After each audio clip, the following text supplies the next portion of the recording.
Assalamu алейкум. Бүгін бірінші сабағымызды бастаймыз. Бұл сабағымызда Forex трейдинг не һәм не затларда сауда эслейміз, қалай сауда эслейміз сияқты нәрселерді үйренеміз. Яғни трейдингдегі дәслепкі баслангыч білімдерді үйренеміз. Бұл сабақта оншелі қиын нәрселер жоқ. Яғни құрамалы стратегиялар болмайды, тек әпуай нәрселер, бірақ бұл нәрселер ертең трейдер болғаныңызда күнделікті сауда істеп бастаған кезіңізде әр күні ұшырасатұғын терминдер есептелінеді. Сол себеплі жақсылап диққатпенен үйреніп алың. Демек басладық. Биржа бұл не? Биржа бұл бүткіл дүния қаржылық базары есептелінеді. Бұл биржалар әр түрлі болып келеді. Мәселен, фонд биржасы, яғни оған акциялар, қымбат бағалы қағаздар, облигациялар, мәселен, қандай да бір завод емасы компанияның акциялары да осы фонд биржасында сауда эсленеді. Валюта биржасы бұл Forex, яғни әрбір мемлекеттің өзінің милли валютасы болады. Валюта биржасына осы валюталар арасындағы саудалар кіреді. Товар биржасы бұл алтын, нефт, пахта сияқты қазып алынатұғын, іслеп шығарылатұғын, емаса қандай да бір нәрселермен іслеп шығарылатұғын шикізат товарлар биржасы. Крипто биржасы бұл әмеміз білеміз: биткоин, эфириум, доткоин, ноткоин сияқтылар. Әттегі ноткоинның өзі де осы крипто биржасында сауда эсленеді.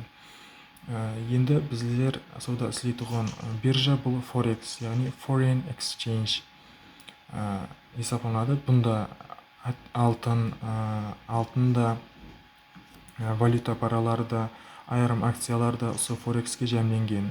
Біздер сол Forex базарында сауда істейміз.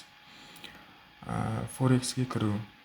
Яғни Forex бұл дүниядағы ең үлкен һәм ең актив базар есептелінеді. Базардың бір күнлік айланысындағы бұл орташа 7,7 триллион доллар, ақш доллары. Бұл әр күні әр түрлі болып өзгеріп тұрады. Бұл әр түрлі экономикалық жағдайларға, саяси жағдайларға байланысты өзгеріп тұрады. Бірақ тарихта ең көп бір күнлік айланыстағы бұл 7,7 триллион долларға шекем жеткен.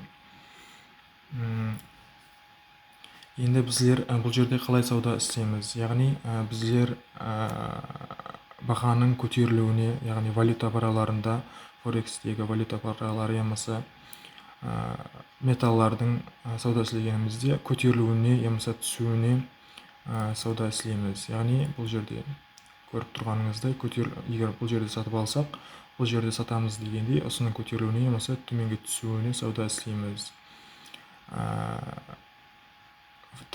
Трейдинг осы, яғни тап осындай болады. Әр қилы таймфреймлерде осы япон шамлары жабылады. Япон шамлары хақында да кейінгі сабақтарда үйретіп өтемін. Осы Forex трейдинг саласында осы жөнелісте сауда эслейтұғын адамларды трейдер деп атайды. Forex трейдингді білгеніңізден соң сіз осы нәрсеге де ұшырасасыз, яғни сауда уақытлары, сауда сессиялары деп аталады. Сидней сессиясы азанғы 4-тен түскі 12-ге шейін давам етеді. Токио сессиясы болса таңғы 5-тен түскі 1-ге шейін. Лондон сессиясы түскі 12-ден кешкі 8-ге шейін давам етеді. Нью-Йорк сессиясы кешкі 5-тен түнгі 1-ге шейін давам етеді. Бұлардың парқы неде? Сидней сессиясында, яғни бұл Австралия сессиясы, білесіздер, сол Австралия аймағына қонсылас болған мемлекеттердің милли валюталары қатынасқан базарларда волатильность жоғары болады. Яғни 4-тен 12-ге шейін Австралия биржасы актив сауда істейді. Онан кейін Токио сессиясында болса, Япония биржасы ең көп сауданы істейді. Һәм сол уақытта Япония иенасы һәм сол Япон мемлекетінің қонсылас мемлекетіндегі валюталарда сауда жүді актив болады һәм стратегияларға бойсұнушаң болып келеді. Лондон сессиясында түскі 12-ден басталады. Сол уақыттан бастап долларда да, еврода да, фунт стерлинг сияқты валюта параларында жүдә жақсы сауда болады һәм сол вакытлары безләрнең анализләремезгә ең бойсынатыгын вакыт дип ала аламыз Лондон сессиясын. Оннан кейін Нью-Йорк сессиясы. Бұл вакытта да Америка доллары менен катнашты болган валюта жыплыкларында сауда жүдә жақсы болады һәм актив болады. Бұл жерден күрүңүз мүмкін Сидней сессиясында һәм Токио сессиясында волатильность, ягъни адамлардың сауда эслеуи жүдә кем. Бұл кезде базар ончеле үлкен хәрәкәтләрдә күрсәтпейді. Кейін бұл жерде Лондон сессиясы башланган. Лондон сессиясы башланган кезде һәм кейін Америка, ягъни Нью-Йорк сессиясы башланган кезде базар әсте активләшеп барады һәм өзінің күн дәвамындагы ең тез хәрәкәтләнә торган сессия вакыты бул Нью-Йорк сессиясы дип аталады. Сол Нью-Йорк сессиясында ең көп сауда болады. Мәслихат ететугым, Токио сессиясында USD JPY-да, Лондон сессиясында KBB USD һәм Euro USD-да сауда эшләгән макул, ал Нью-Йоркта булса Nasdaq менен HUSD ең көп стратегияга бойсунады һәм жақсы сауда тез хәрәкәтләр осы вакытларда болады. Сиднейдә булса Audi USD ямаса NZD USD, ягъни Жаңа Зеландия доллары һәм AQSh доллары парасында жақсы сауда болады. Енді валюта паралары. Валюта паралары 3 түргә бөлінеді. Мажор, майнор һәм экзотик валюта паралары болып 3 түргә бөлінеді. Мажор бұларды қалай ажыратып аламыз? Мажор валюта параларына көбірек USD, яғни AQSh доллары қатнасқан валюта жыплыклары кіреді. Ал майнор һәм экзотик параларды bizler екеуін бір қылып кросс валюта паралары деп атай аламыз. Бұл параларда ончеле дәрежеде үлкен сауда болмайды. Актив, яғни волатильность жоқ. Bizler көбірек осы мажор валюта параларында сауда эшлейміз. Бұларды bizler қалай ажыратып аламыз? Мажорда бағана айтқанымдай көбірек AQSh доллары қатнасқан жыплыклар болады һәм bizler тикарынан осы 7 жыплыкта сауда эшлейміз. Euro USD, ягъни евро, AQSh доллары, KBB USD, Great Britain Pound, ягъни фунт стерлинг һәм AQSh доллары. Бұл Австралия доллары һәм AQSh доллары, Жаңа Зеландия доллары, AQSh доллары, доллар һәм Япония янасы, доллар, Канада доллары, доллар һәм Швейцария франкы. Осы паралар bizler ең көп сауда эшләйтүгән паралар хисапланады.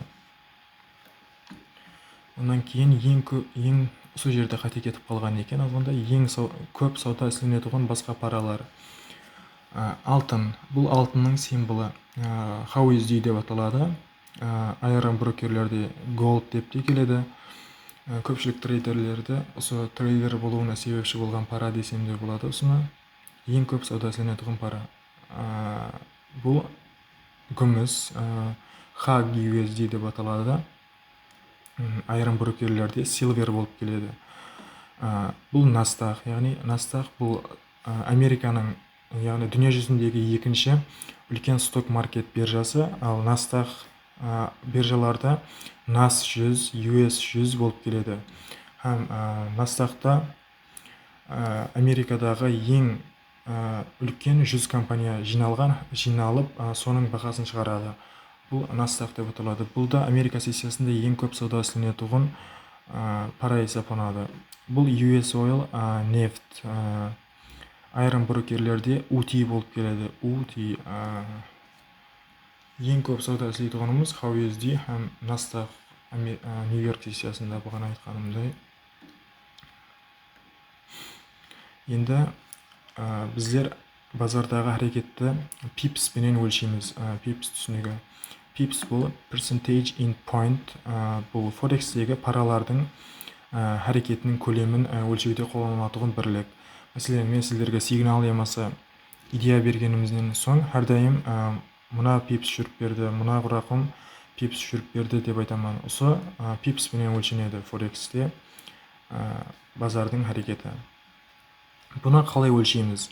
Euro USD-да, яғни USD параларында көбірек точкадан кейінгі 4 қанал санынан бастап есептаймыз. Мәселен, бұл жерде 14.98-ден мына жерде 14.98-ден 14.99-ға шейін әрекет еткен. Бұл 1 пипс, Euro USD-дегі 1 пипс әрекетті белгілеп береді.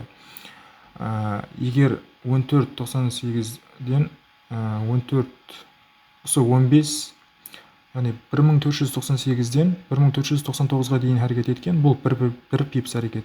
Егер 1498-ден 1500-ге шейін әрекет еткенде, бұл 2 пипс әрекет деп аталатын еді. Енді USD-да біздер қалай өлшейміз? Яғни алтында. Алтында біздер точкадан кейінгі 2 қаналы санға қараймыз. Мәселен, бұл жерде точкадан кейін 14-тен 19-ға шейін өзгерген. Бұл 5 пипс әрекет есептелінеді. Алтындағы 5 пипс әрекет. JPY паралары қатынасқан, JPY валютасы қатынасқан параларда да точкадан кейінгі 2 қаналы санға қаралады. Яғни, бұл жерде 40-тан 41-ге өзгерген, бұл 1 пипс әрекет. Егер 40-тан 45-ге өзгергенде, бұл 5 пипс әрекет болып есептелінетін еді.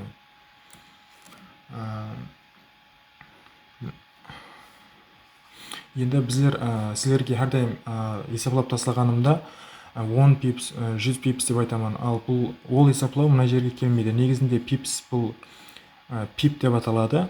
Пипс бұл инглиз тіліндегі көпілік қосымтасы. Әр 10 пип 1 пипске тең. Яғни, мәселен, USD, яғни алтында 3300-ден сатып алсаңыз, мысалы етіп айтайын, 3300-ден сатып алсаңыз, һәм ол 3301-ге шейін әрекет етсе, ол негізі 100 пип әрекет. Осы өлшеу бірлігі бойынша ол 100 пипс әрекет. Енді біздер оны 10 пипс деп айтамыз. Яғни, 100 пип әрекет бұл 10 пипске тең. Айрым басқа трейдерлер, өзіміздегі трейдерлер, қоңсы мемлекеттегі трейдерлер, мәселен, өзбек трейдерлерде бұны пункт деп атайды. Бірақ біздер бұны пипс деп атаймыз. Яғни, инглиз тіліндегі тура атамасы бұл пипс.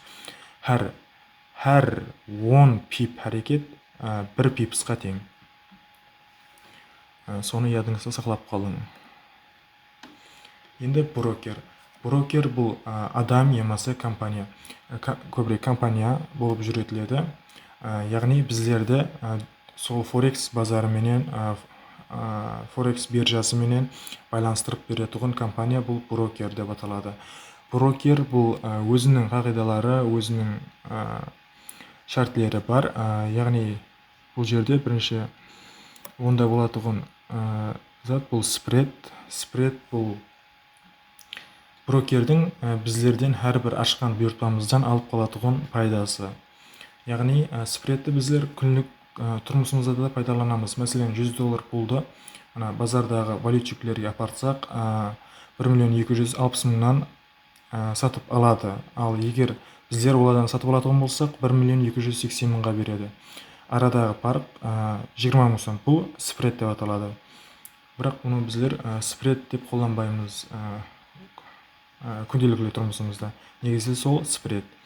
Яғни, бұл жерде көрсетіп өтсем, яғни сатушылардың бағасы менен сатып алушылардың бағасының арасындағы парық спред деп аталады. Енді кредит желкесі. Брокерге келгеніңізде әрқандай брокерде өзінің кредит желкесі шартлері болады. Ол 1-ге 10, 1-ге 100, 1-ге 1000 болып келуі мүмкін. Яғни, бұл сіз депозит қылған пулды 10, 100, 1000 еселеп көбірек мұғдарда арттырып сауда істеуге үмкан беретұғын брокердің қызметі есептелінеді. Бірақ бұл өзіне жараса қауіплерге ие, яғни рискке ие. Үлкен леверейджден, яғни кредит желкесінен пайдалану сіздің пулыңыздың тезірек жоғалуына да алып келеді. Сол себеплі рисксіз Leverage бұл 1-ге 500. Егер стабиль түрде істеймін десеңіз, 1-ге 500-ден асырмауыңыз керек леверейджді. Леверейджді брокерді таңлауды да, леверейджлерді қоюды да кейінгі сабақтарда толық қылып үйретіп өтемін. Леверейдж түсінігі мінекей мына жерде. Бұл сіздің депозитіңіз.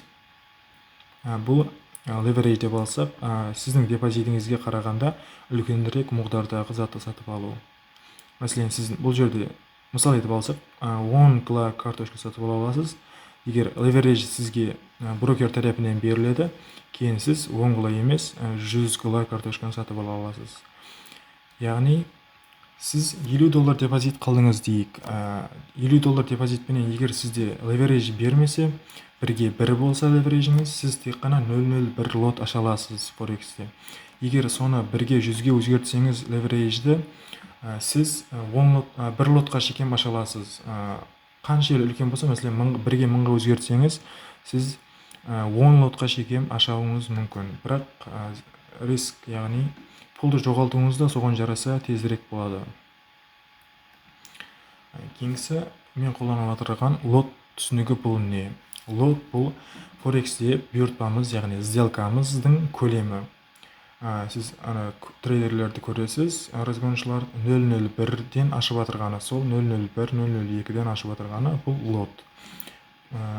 EURUSD-де 1 пипс әрекетте, бір лот әрекет жүз берсе, сіз бір лотта $10 пайдаға кіресіз.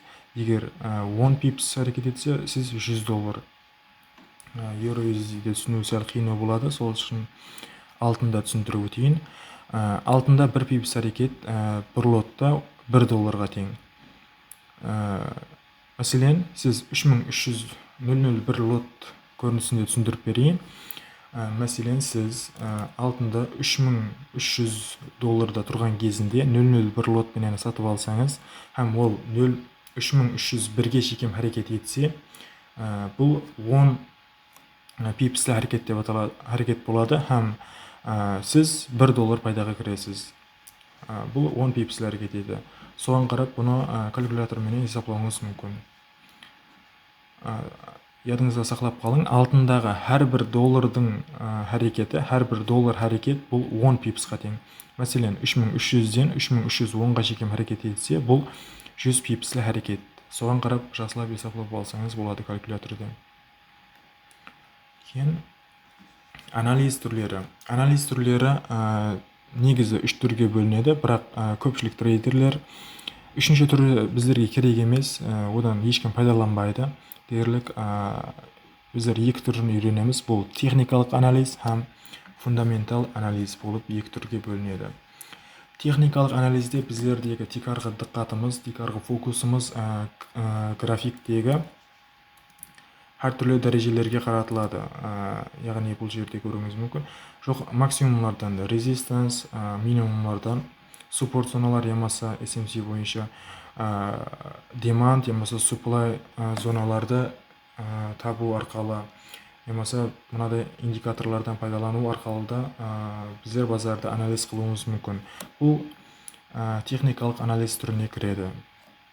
Енді екінші түрі бұл фундаментал анализ. Фундаментал анализде біздердің тикарға диққатымыз саяси һәм экономикалық жағдайларға байланысты болады, әлбетте дүния көлемінде. Бірақ біздер тикарынан Американың экономикасына ямаса қылып атырған саясатына қарап фундаментал анализ істейміз. Фундаментал анализ түріне қайсылар кіреді? Незатлар қайсы, ресурслар кіреді дегенде, процент ставкалары, бәнділік көрсеткіштері, мәселен, жұмыссыз, unemployment claims дейді. Жұмыссызлық, Америкадағы жұмыссызлардың санына қарап та, онан кейін ипотека дейді. Соларға қарап та біз фундаментал анализ істей аламыз. Онан басқа геосаяси жағдайлар, мәселен, кешегі жүз беріп өткен Израиль менен Иранның ұрысы алтында бірнеше жүз пипс жоғарыға қарай ұшуына себеп болды. Осындай ұрыстардың өзі де форекс базарына үлкен тәсір көрсетеді. Үшінші анализ түрі бұл ешкім пайдаланбайды, сентимент анализ түрі деп аталады. Яғни ода әртүрлі социал тармақлардағы ритейл трейдерлер, яғни біздер һәм сіздер бұл ритейл трейдерлер деп аталамыз. Солардың пікірлері һәм басқа социал тармақлардағы үлкен инвесторлардың пікірлеріне қарап сауда істеу бұл сентимент анализ түрі деп аталады, бірақ одан ешкім пайдаланбайды. Бүгінгі сабағымыз бойынша осы. Басқа сұраулар болса, осы комментінде жазып кетсеңіз, кейінгі сабақта қосып түсіндіріп кетемін. Сау болың, сізбенен Форекс сауда.